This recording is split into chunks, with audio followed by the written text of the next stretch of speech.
Hi friends, welcome to RK Family Vlogs. இன்னைக்கு வந்து ஒரு ஷாப்பிங் vlog தான் பார்க்க போறோம். இன்னைய டே எப்படி போகுது அப்படின்றதை இந்த vlogல பார்க்கலாம். வீடியோக்குள்ள போறதுக்கு முன்னாடி இப்பதான் நம்ம சேனல் ஃபர்ஸ்ட் டைம் பார்க்கறீங்க அப்படினா சேனலை மறக்காம subscribe பண்ணுங்க. அப்படியே பக்கத்துல இருக்க bell button click பண்ணுங்க. அப்பனா தான் நான் வீடியோ போட்டதும் உங்களுக்கு நோட்டிஃபிகேஷன் வரும். வீடியோவை மிஸ் பண்ணாம பாப்பீங்க. வாங்க இப்ப vlog-ஐ கண்டினியூ பண்ணலாம். இந்த வீடியோ ஆடி 18 அன்னைக்கு நைட் எடுத்தது. நைட் டின்னர் எல்லாரும் சாப்பிட்டது போக மிச்சம் கொஞ்சம் சாதம் இருந்தது. அதை வந்து புளி ஊத்தி வச்சிரலாம் அப்படின்னு சொல்லி அதை ரெடி பண்ணிக்கிட்டு இருக்கேன். சின்ன குண்டால ஒரு குண்டா அளவுக்கு ரைஸ் இருக்கு. அதுக்கு ஒரு பெரிய பால் சைஸ் அளவுக்கு புளி எடுத்திருக்கேன். அதில் கொஞ்சமாக தண்ணி ஊற்றி நல்லா ஊற வச்சுக்கலாம். தண்ணி நிறைய ஊற்றிட வேணாம். புளி நல்லா ஊறணும். சுடுதண்ணி ஊற்றியும் நம்ம ஊற வச்சுக்கலாம். இதில் கொஞ்சமாக உப்பு ஆட் பண்ணிக்கோங்க. நாங்கள் சாதத்தில் உப்பு போட்டு தான் பண்ணியிருப்போம். இருந்தாலும் கொஞ்சமாக மட்டும் உப்பு ஆட் பண்ணிக்கிறேன். புளி நல்லா ஊறட்டும். அப்புறமா நம்ம கரைச்சி எடுத்துக்கலாம். இப்போ புளி நல்லா ஊறிடுச்சு. இதை நல்லா கரைச்சி எடுத்துக்கலாம். ரொம்ப தண்ணியாக இருக்கக்கூடாது. புளி நம்ம கரைச்சதும் கெட்டியாக இருக்கணும். அதனால் தண்ணி வந்து கம்மியாகவே நீங்கள் ஊற்றி ஊற வச்சுக்கோங்க. புளி கரைச்சதுக்கப்புறம் கன்சிஸ்டன்சி இந்த மாதிரி இருக்கணும். இப்போ நம்ம புளியை வந்து ஃபில்ட்ரு பண்ணி நம்ம சாதத்து கூட ஆட் பண்ணிக்கலாம். புளி கரைசலை ஆட் பண்ணிவிட்டு சாதமும் புளியும் நல்லா மிக்ஸ் ஆகிற மாதிரி பிசைஞ்சு வச்சுக்கோங்க. அப்படி இல்லைன்னா கரண்டி வச்சு மிக்ஸ் பண்ணிக்கோங்க. கையில் நம்ம பிணைஞ்சு விட்டோம்னா தான் அந்த கட்டியெல்லாம் கையிலேயே கரைச்சி விட்டு நல்லா மிக்ஸ் பண்ணி வைக்க முடியும். எங்கள் அம்மா சாதம் மிச்சமாயிருச்சு அப்படின்னா இந்த மாதிரி புளி ஊற்றி வச்சு தாளித்து கொடுப்பாங்க. அவ்வளோ டேஸ்ட்டாக இருக்கும். அம்மா புளி கரைசலை எடுத்துட்டு அந்த புளி சக்கை போட்டிருப்பாங்கல்ல, அதில் உப்பு இருக்கனால அதை சாப்பிட்றதுக்கு நல்லா டேஸ்ட்டாக இருக்கும். அப்பப்போ நான் அதையும் எடுத்து சாப்பிடுவேன். நான் இப்போ அந்த சக்கை எடுத்து வைக்கும் போது கையில் சாப்பிட்டா நான் சின்ன வயசுல எடுத்து சாப்பிட்டது ஞாபகம் வந்துருச்சு. இந்த மாதிரி நல்லா மிக்ஸ் பண்ணிக்கோங்க. இதை மூடி வச்சுட்டு நம்ம காலையில் இதை தாளித்தோம் அப்படின்னோம்னா அவ்வளோ அருமையாக இருக்கும். இது அடுத்த நாள் காலையில் எடுத்தது. புளி ஊற்றி வச்சதை தாளிக்கிறதுக்காக மண் வடைச்சட்டி வச்சுருக்கேன். இதில் கொஞ்சமாக எண்ணெய் ஆட் பண்ணிக்கிறேன். எண்ணெய் நல்லா காயட்டும். எண்ணெய் காஞ்சதும் கொஞ்சமாக கடுகு, கொஞ்சமாக உளுந்தம்பருப்பு, கடுகு பொரிஞ்சதும் கருவேப்பிலை போட்டு தாளிச்சிடலாம். இப்போ இதில் நீல வாக்கில் கட் பண்ணி வச்சுருக்க பெரிய வெங்காயம் 1, காரத்துக்கேற்ப பச்சை மிளகா ஒரு 3 பச்சை மிளகா சின்ன சின்னதாக கட் பண்ணி ஆட் பண்ணியிருக்கேன். வெங்காயம் நல்லா சாஃப்டாக வதங்குற வரைக்கும் வதக்கி விட்டுக்கலாம். நான் இன்னைக்கு பெரிய வெங்காயம் போட்டிருக்கேன். பெரிய வெங்காயத்துக்கு பதிலாக சின்ன வெங்காயம் போட்டோம்னா இதோட டேஸ்ட்டு இன்னுமே சூப்பராக இருக்கும். வெங்காயம் இந்த மாதிரி நல்லா வதங்கி சாஃப்டானதுக்கப்புறம் நம்ம புளி ஊற்றி ஊற வச்சுருக்க சாதத்தை இது கூட ஆட் பண்ணிக்கலாம்.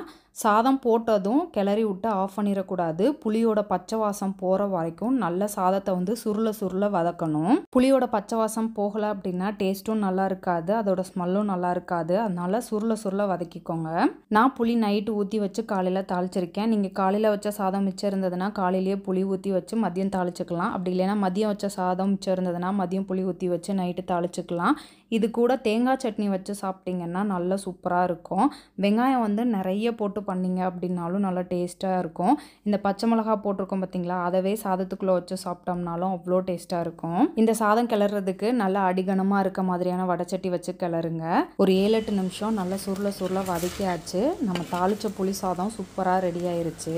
உங்கள் வீட்டில் சாதம் மிச்சமாயிருச்சு அப்படின்னா ஒரு டைம் இந்த மாதிரி ட்ரை பண்ணி பாருங்கள். இந்த சாதம் செய்கிறதுக்காகவே எக்ஸ்ட்ரா சாதம் வைப்பீங்க. எங்கள் வீட்டிலலாம் இந்த சாதம் வச்சோம்னா அடிச்சுக்குவோம் நாங்கள் சாப்பிட்றதுக்கு. இன்னைக்கு பிள்ளைங்க லஞ்ச் பாக்ஸுக்கும் இந்த சாதம் தான் வச்சு விட்டேன். மகா காலையில் தான் ஊருக்கு கிளம்புனா.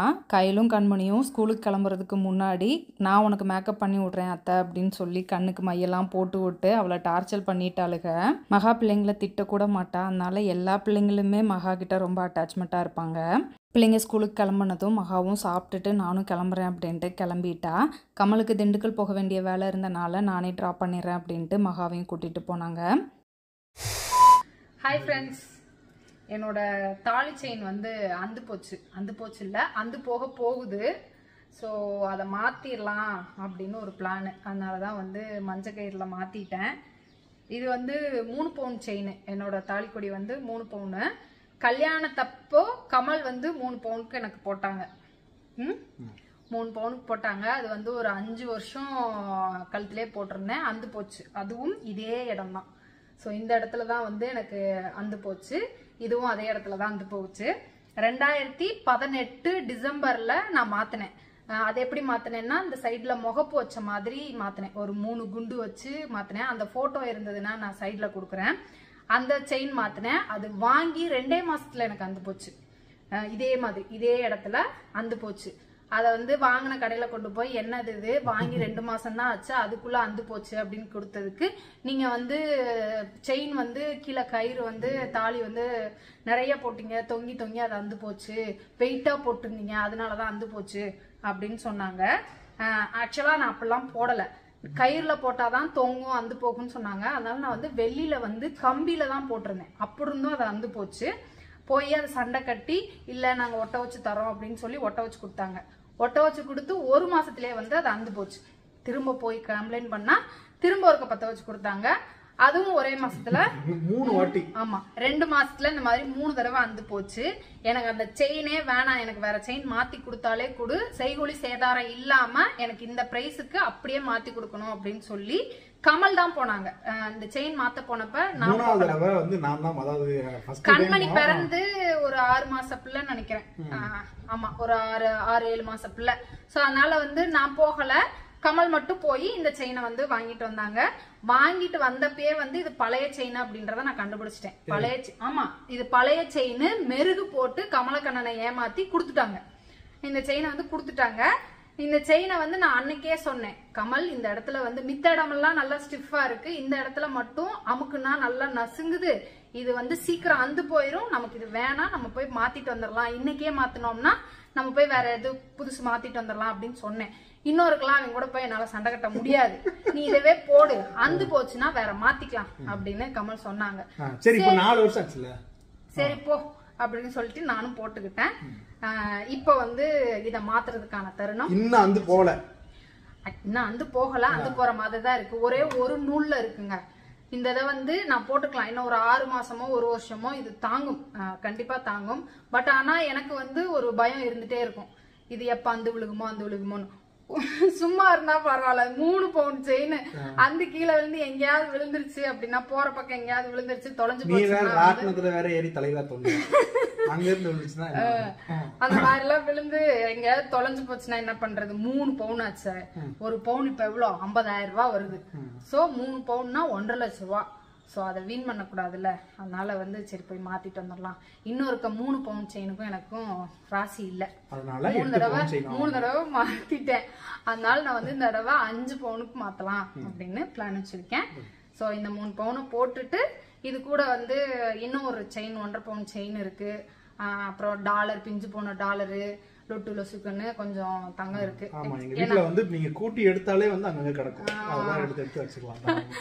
அப்படிலாம் இல்ல, அடகு வைக்க முடியாத அந்த சின்ன சின்ன பொருள் எல்லாம் வந்து வச்சிருக்கேன்.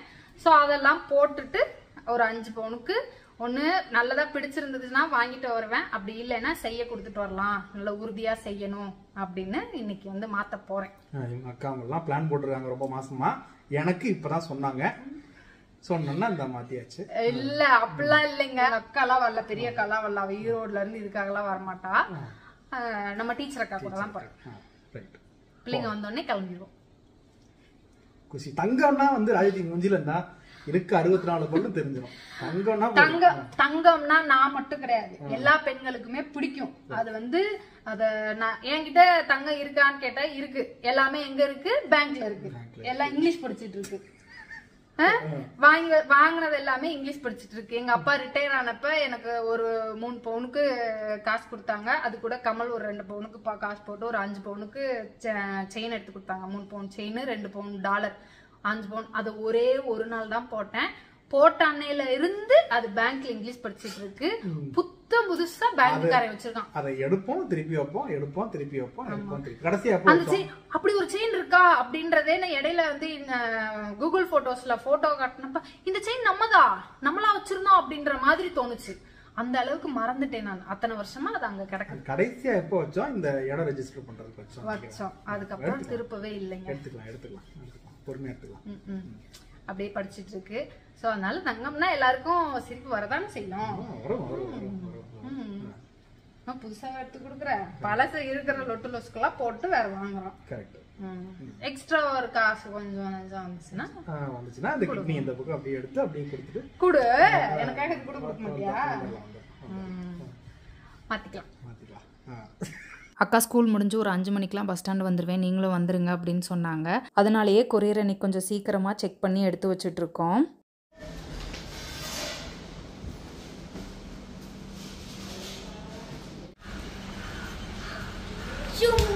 சத்துமாவு இப்போ தான் அரைச்சிட்டு வந்தோம், அதுக்குள்ளே காலியாக போகுது. அடுத்த பேட்ச் ரெடி பண்ணுறதுக்காக ப்ரிப்பேர் பண்ணிகிட்ருக்காங்க.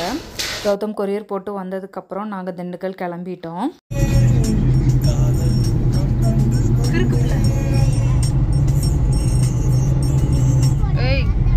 எங்கே போகிற?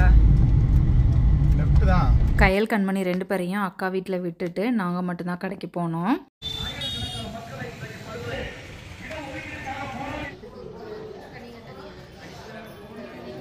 தாலி செயின் முகப்போச்சு பார்க்கலாம் அப்படின்ட்டு முகப்போச்ச செயினாக தான் பார்த்துக்கிட்டு இருந்தேன். ஸ்டோன் இல்லாமல் பார்க்கணும் அப்படின்னு பார்த்துக்கிட்டு இருந்தேன்.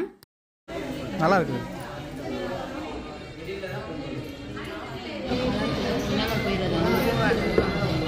கலர் இருக்கு.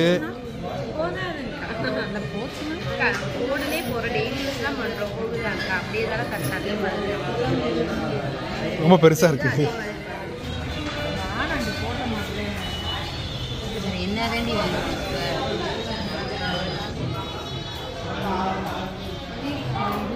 சரி, இப்போ நான் எல்லாத்தையும் போட்டு தரேன்.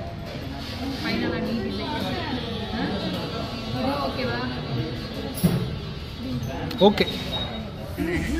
அப்புறம் பார்க்கறது இல்லையா? எல்லாத்தையும் பார்த்துட்டு அப்புறமா தானே டிசைட் பண்ணணும்.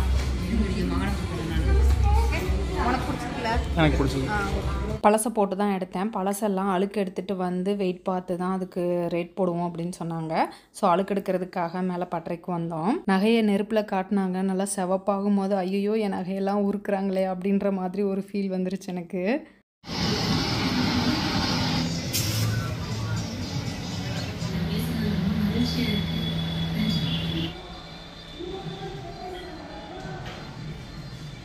கருப்பு போச்சு.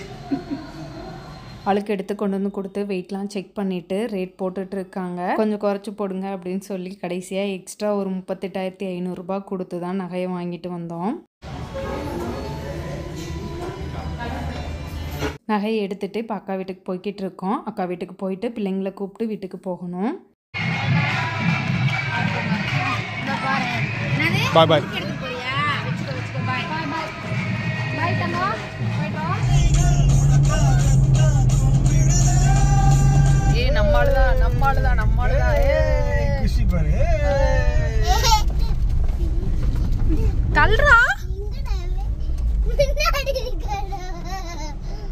ஒரு வழியா நகை எடுத்துட்டு வந்தாச்சு. பிள்ளைங்களை தூங்க வச்சாச்சு.